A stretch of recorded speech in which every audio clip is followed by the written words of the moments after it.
ଜୟ ଜଗନ୍ନାଥ ସାଙ୍ଗମାନେ ଆଜିର ବ୍ଲଗ ଆରମ୍ଭ ହେଲା। ବଡପା ଆଉ ମୁଁ ମିଶିକି ବିଲକୁ ବାହାରି ପଡିଲୁ। ଆଜି ପ୍ରବଳ ଥଣ୍ଡା ହଉଛି, ଶୀତ ଦିନଟା।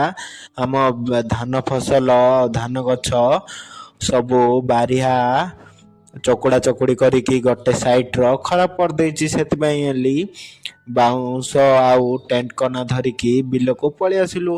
ମୁଁ ସାଇକେଲ ରଖିଦେଲି ବଡପାର ମୋର। ଆମେ ଏବେ ଟେଣ୍ଟ କନା ବାଉଁଶ ଧରିକି ବିଲ ପାଖକୁ ଯାଉଛୁ। ଚାରିକାନି ପୁରା ବେଢେବାକୁ ପଡିବ, ଘାସ ଯାକ ଗୋଡକୁ ବାଜିକି ଫଡା ଫଡା ହେଇଯାଉଛି। ଆମେ ଏବେ ଟେଣ୍ଟ କନା ଧରିକି ବିଲ ପାଖକୁ ଯାଉଛୁ। ଏବେ ଗୋଟେ ଗୋଟେ ବାଉଁଶ ପୋତିକି ଟେଣ୍ଟ କନା ଚାରିକାନି ପୁରା ବେଢେବାକୁ ପଡିବ। ପାଞ୍ଚଟା ବିଲ ଅଛି, ପୁରା କାମ କମ୍ପ୍ଲିଟ ହେଇଗଲା।